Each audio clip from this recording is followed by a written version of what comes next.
Hey guys, who do we have with us today? Got one comment, Mr. Miller. Got my coffee. You go, brother. You go.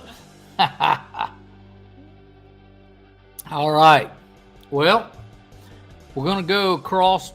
Hey, Amon. What's up, brother? Good to see you, Eric. Hey, everybody. Let's see. All right. So I'm going to run across some news real quick and just kind of see where we're at. Give everybody a little bit of time to slide in here. Okay. So news for the week is this. The FMCSA is now, hey, Jeremy, Ozzy, what's up, brother? Glad to see everybody's getting in here. The FMCSA is proposing new changes to the safety measurement system. And that's basically the system that they use to place carriers out of service. Okay. They said today that they'll be making changes to the SMS that will include using certain aspects of the complex data collection method known as the item response theory. I have no idea what this is, guys. I just don't know. I don't know what it is. I don't know what they're going to do. I am watching it, and as soon as we hear something, we'll let you know. Inflation slows to 6.4%. Alan Carr, how are you, sir? Listen, but the price pressures are still there, which means the inflation has slowed down a little bit, meaning the cost isn't still going up, but the prices haven't really come down because demand keeps coming in.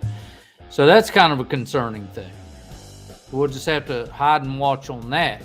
Diesel falls 9.5 cents this week to 4.444 per gallon. Good news. And with a little good news, I'm going to give you some bad news. And the bad news is this. Russia to cut oil output by 500,000 barrels a day in March. Now, you guys are saying, or I hear people say, well, that really doesn't affect us. Well, it does, because the United States oil industry is on the global market.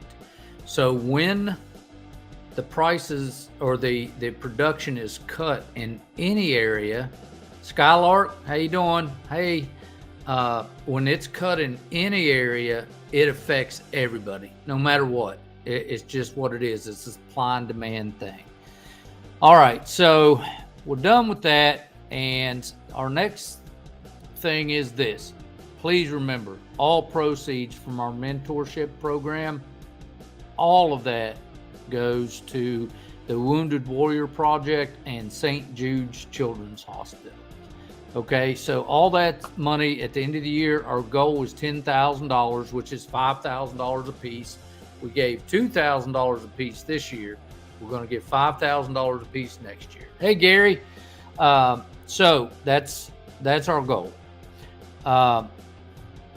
Veterans, first responders, thank you for all you do and all you continue to do for this country. You have no idea what this country would be without you. Now, I have a son that's in the police department down in Rock Hill, South Carolina, and I know what he goes through every day. So I get to hear the horror stories. So thank all of you very, very much. All right, so let's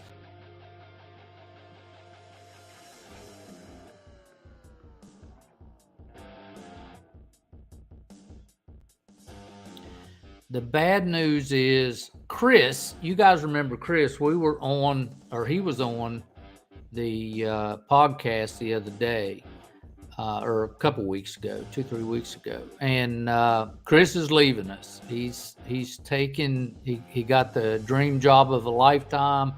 He's taken a job going to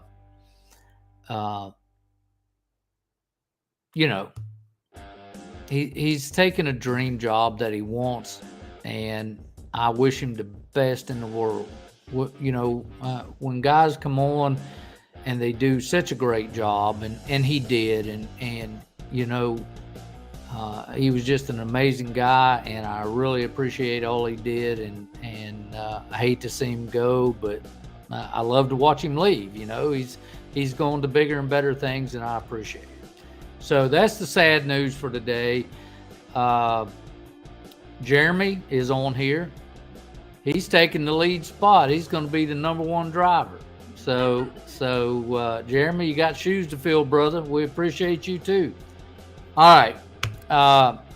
Jeremy, I want to have you on, by the way, and you guys, get your thoughts together, and we'll sit here and talk one night with everybody. Okay, so tonight we are doing a open format. I said all I was going to say, or am going to say, and the rest of it is going to be open to what you want to ask. So if you have your questions, let's go. If we don't quite answer the question that you're asking or that you're thinking about, just do me a favor and just come back to me with it, okay? All right, so do we have the first question up? Today. Let's go. Let's have a question. Who's got it for today?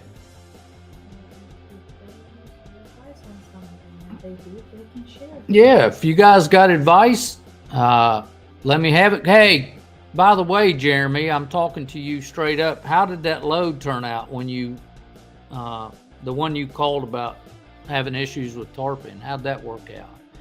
Jeremy and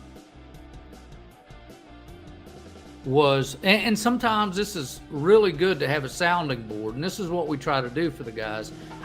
Oh, I don't know who that is, but it's too much for today. Sorry about that, guys. Let me turn this off. I'll call you back. Really, I'll have to cut that out. But so anyway, sometimes you're looking at things and you're not exactly sure how to attack them, and it's always good to have another set of eyes, somebody with maybe different experiences, and be able to look at the thing and throw ideas at you that maybe you hadn't thought of. So how did it go, Jeremy? Did you? I don't think Jeremy's listening, but okay. So who we got? OTR as a factoring company. All right, company repetition. Ozzy, if you haven't done it, don't do it. Okay. I don't know what. Answer me this: what are they charging you? So answer me that. But don't do it, and always look at their outs. How do you get out of it? And some of these guys are harsh. Trying to get away from them is terrible, and you really have to look at that out clause. How long? Number one, when you start looking at it, Ozzy, you want to look at what is your term. Are you in it for 90 days? 2.9's high, brother. I can get you 2. Go to DD214. I hope it's 2 because I'm telling you to. Go to DD214, click on factoring, and we got to deal with those guys over there. I told you earlier that anybody I use will cut you a deal. So the 2.9's high, and this is all about what you keep, okay? So understand that you want to get as low as you can going in. And you have to realize, okay, they're only giving you 2.9 for 90 days. Okay, so now that's a quarter. So now you take 2, right? So 30-day notice, 90 days. Okay, so the out clause isn't bad. Okay, put that up, will you? Yep. 90 days out, no penalty with 30 days notice. That's not bad. Okay. So that means if you're wanting to leave them, then at 30 days out, at 60 days, you're going to have to give them a notice. And you really got to watch these things, guys, because I'm telling you, I'm just telling you, these guys get you into this thing, and if you're not really, really careful with what you're doing, you will get into, if the sun's not set at 6 p.m. and it's not 90 days before your second 30 days, they really get you wrapped into a bunch of stuff. So be very, very careful. I tell you, go over. Kate will call you and hook you up. I'm pretty sure they're still at 2%. That's 1.9% better than you got, or 9%, or 0.9% better than you got. Okay. Okay, Jeremy, turned out gains, took off trailer, tarp, reload. There you go. So Jeremy, to give you the history on this, I wish if Jeremy, if I'd known you'd been here and this was going to come up, I would have taken a picture and put it up here. But the big deal is that Jeremy had told me everything he couldn't do with this load. And I just had to look at it a minute. And guys, this is something I want you to start doing and thinking about. When you run into a situation, don't get to the point to where you're saying, I can't, okay? I can't do this, I can't do this, because what's happening is you're shutting your brain process down. And your brain process says, oh, you can't, well, let's don't look at any other options. What you want to do is you want to tell yourself or ask yourself a question. How can I make this happen? How can I do this? And what we did in his situation was we just stepped back and I said, how can we make this happen? And what we did was we took this very, very tall load, very skinny, it wasn't stable. There was no way for him to reach it on the truck. So we took it off the truck, set it down. He used what he had because he set it right down beside the truck, used what he had, brought the tarp on top, laid it over, then set it back on the truck. And the hard work was done. So good job, Jeremy. We appreciate it. Appreciate you following up with me, man. All right, so what do we got? So if you lease on to DD214, what is the required monthly debt? Look, I'm going to tell you something. And, what I tell people is this, okay?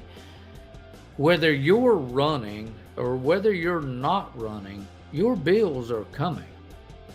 They're coming. You're going to have a truck payment, a trailer payment. All this mess is going to come. You're going to have insurance come. So what we try to do is this. We tell guys to, and this is just because I found this to be where the money's at. You go out 2 weeks, 10 to 14 days, and then you come back home for a week. And then you go back out and come home. Jeremy, he runs like a scalded dog. I don't know. Jeremy, how many days are you staying out now? Please answer me and I'll put it up there. But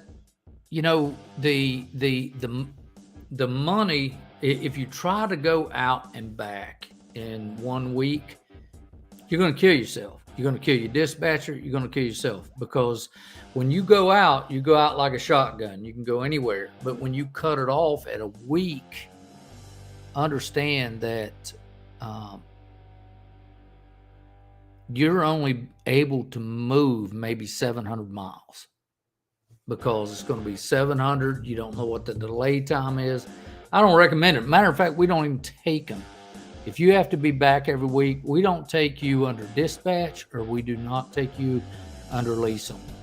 2 weeks this time. Last time was 30 days. Okay, so Jeremy ran 2 weeks this time, and he's coming back. Last time he was out for 30 days, and it all depends on you guys, and you have to get to understand that this is your business, and you've got to run it how you see fit. Now, if you hire or lease on to me, if you don't want to run, there's no sense in you leasing on, because I'm telling you, your insurance and all that stuff comes every week. It's not every once in a while. It's every week. And, I'm also understand that you guys have got to have home time. So when I went out first and test drove this thing, what I test drove was this. I went out for a week. I couldn't make that work. It didn't pay. It didn't make enough money. It didn't make sense because I was only going out and then I had to turn around and come back, and it was so much deadhead that it just didn't work out. Well, then I skipped 2 weeks. I went, well, shit, I'll just go 30 days. Well, I went out 30 days. Well, I'm going to tell you, it didn't work for me either. I had too much going on to make that work. And because of that, I dropped back down to 10 to 17 days because it's not exact. You're just in there at some point. And that's where I found my sweet spot. I could be in the money and I wasn't deadheading as much. So I hope that's the answer. Do I have a minimum? No. I have a minimum that you got insurance company coming out every day. Or every week. I'm sorry. That insurance is plugging every week. So, okay, what do we got? Do you want to see what Jeremy said? Yeah, tell me. Okay, Jeremy just said would have been 3 weeks this time, but tomorrow's run was gooly good. I'm not sure what that is. Going good to turn down. No, I saw that. It's bringing you right into Rock Hill. You need to yell at me when you get down there, and we'll run grab some lunch or something. That was a good load. I saw it. One pick, I think, in 3 drops. Good. That was a good one. So absolutely, go home. See Mama. Be ready to go again. Okay. Mr. Miller says Miller Time Prime. Okay, I'm going to do this. I normally don't, but I'm doing a Michelob Time Prime. Ha! So, okay. All right, so I would say the answer somewhat depends on where you live. It doesn't. I mean, we'll get you out. Listen, I will absolutely get you out. Hey, brother. All right, so here's your question. Can you do a 100,000 mile review on your truck? Are you planning to keeping it or changing? Okay, I'm over 100,000 miles on my truck. Hadn't had a problem. That's my review. Still love it. Still runs like a champ. I found out I found out that I have a crankcase filter. Thank you, Jeremy. You told me that. And I did change it for the first time at 100,000 miles. So, oof, that sucks. But, you know. Okay. Yeah. So, no, I'm absolutely keeping it. You know, listen, I'm not dragging super heavy loads all the time. Most of my mileage is on the highway. And once you get up to speed, and if you're doing it correctly, you're not damaging that truck. So, absolutely, I'm keeping it. Am I going to do a video on it? Maybe. Maybe not. I don't know. I need to be doing some more videos, but I kind of got in the habit of seeing you guys every week, and I love it. So, all right. So where are we at? On wide loads, how wide before you need a permit? Aussie, listen, if you go past 102 inches, you need a permit. Period. The cops may skirt you a little bit with an inch or two here, an inch or two here. Now, off the back, you can come 3 or 4 feet. Okay, you're okay back there. So, understand that on the sides, you have 102 inches, and you're done. That's 8 foot 6 inches. You're done. After that, you got to have a permit. Don't try to do it, because you're going to get caught. First weigh station, they're going to get you. And they're happy to do it. They're happy to give you an oversized load without a permit. Okay, I'm around Cincinnati. That's what we got. What is it? Question. Yes, sir. I am working with the truck driving school down the street. Okay. And I am trying to get to the point to where I can arrange some things to do load securement videos. It's a lot, I don't have a yard, so I'm hoping that they'll let me use their yard. But yeah, I'm absolutely going to do it. Miller time up here. Can you hit that one? He started here. Okay, I'm around Cincinnati, Ohio, so can always. Yes, yeah, absolutely. Yeah, it's a great area, man. It's a great area to get out and to get back, really. So you're in a good spot. Let's see. I'm in a semi, so maybe the freight is a little different. Baxter on the Hotshot. That's why I'm here. Buddy, you get in a Hotshot, I'll run you.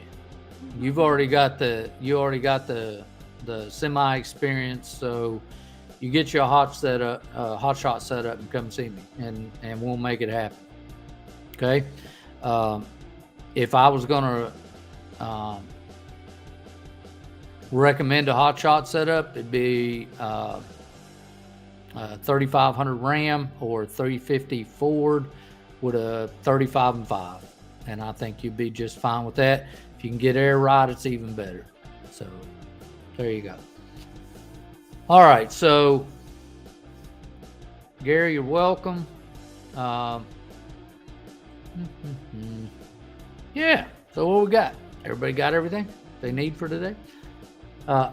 Amon, are you still here? If you are, how's things going for you after you left the industry? What's happening with you?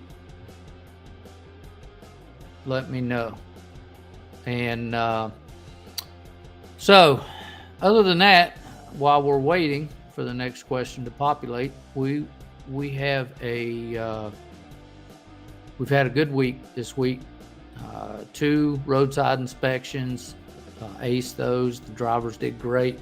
I think Jeremy got out of a roadside inspection just because he'd had one within 30 days and received the little sticker they give you on the window. So Chris is coming home. Chris is coming home. It's his last load. He gets stopped. Sure enough, when he gets stopped, they hit him with a roadside, and he passes it. He is 12 now. He's 12 miles from his house. Gets pulled in 12 miles from his house, and the lady comes out and says, "I'd like to do a level 1." He says, "With all due respect, I just had one 12 hours ago." So they actually didn't do it. They let him go. So I'm tickled for him. But so yeah, it looks like okay, got a company down here that goes to Canada. Aussie, okay, so your company going to Canada, as long as they've got all your, if you're gonna, I'm not sure what you're doing. If you are running under your own authority, okay, if you're running under your own authority, then you're gonna have Canadian, basically a Canadian authority, and you're gonna have to go through that process. If you're running under somebody else's authority, then they're going to have a Canadian authority. So that's, you would think that if you're driving your personal car, understand this, if you're driving your personal car for nothing more than just holiday, then all you need is a passport. But when you add commercial freight to it, it becomes a whole different issue. And there is a Canadian FMCSA, equivalent up there, and you have to go get your permits. So that's that. How's running out of Hamptons Road, Virginia? Any good in this area? Well, every area is good to get out. Okay, you can get out about anywhere. Getting back to it when you want to go home, it's a different story. You guys have got the ports, so you can always get something either in or out of the ports. All you guys need to be filing for your TWICs. Make sure you get those. TWIC, TWIC, Transportation Workers Identification Credentials. So Be sure you go online. It takes 6-8 weeks, something like that. You don't need it to run, but you will need it, believe me. All right, so like I was saying, this week's been a pretty good week. It's been hectic, a lot of stuff going on, and yes, sir, Ozzy, you're welcome. You know, things that I want you guys to remember for me is that it's not what you make in this industry, it is what you keep. And you have got to be smart about every dime, because every dime counts. All the money that comes in will flow out just as quick, believe me. It will go away if you let it. So watch the pennies. The dollars will absolutely take care of themselves. All right, so we have no further questions tonight. Going once, going twice, and we are out. Thanks, guys. Really appreciate all you do. Stick with us. We're going to be doing some more videos, and yeah, we'll go from there. Got any questions? Reach out to me. Okay? What? Ha! Your dog. Jeremy took a dog with him this time. He's lazy and refuses to work, but he's good company. Yes, they are. I carried a dog with me for a long time, man. All right, so be cool. We'll see you later. We're out of here. Have a good night.